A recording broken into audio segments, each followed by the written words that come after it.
Syria में बशर अल असद सरकार को बेदखल हुए करीब 10 दिन पूरे हो रहे हैं। जब सीरिया में विद्रोहियों ने असद के सत्ता को उखाड़ फेंका तो असद को देश छोड़कर भागना पड़ा। तब रूस ने असद की मदद की और उसे अपने देश में शरण दिया, लेकिन इस दोस्ती के पीछे असद को बड़ी कीमत चुकानी पड़ी है।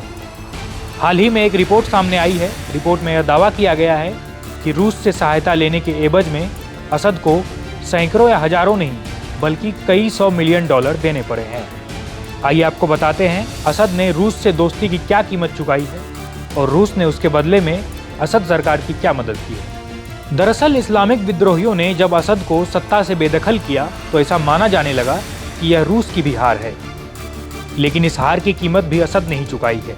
फाइनेंशियल टाइम्स की एक रिपोर्ट के मुताबिक असद सरकार ने गृह युद्ध के दौरान 2018 से 2019 के बीच रूस को करीब $250 मिलियन कैश ट्रांसफर किया, यानी भारतीय रुपयों में देखें तो करीब 2120 करोड़ रुपए।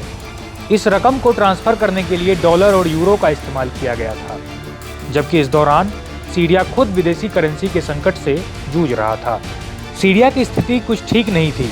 बावजूद इसके असद ने अपनी सत्ता बचाने के लिए रूस से मदद मांगी और उसे बदले में ये भारी भरकम रकम भेजी, लेकिन असद की यह कोशिश ज़्यादा लंबे समय तक काम नहीं आ सकी। जैसे ही रूस सीरिया में कमजोर पड़ा तो इस्लामिक विद्रोही हावी हो गए और असद को सत्ता गंवानी पड़ गई।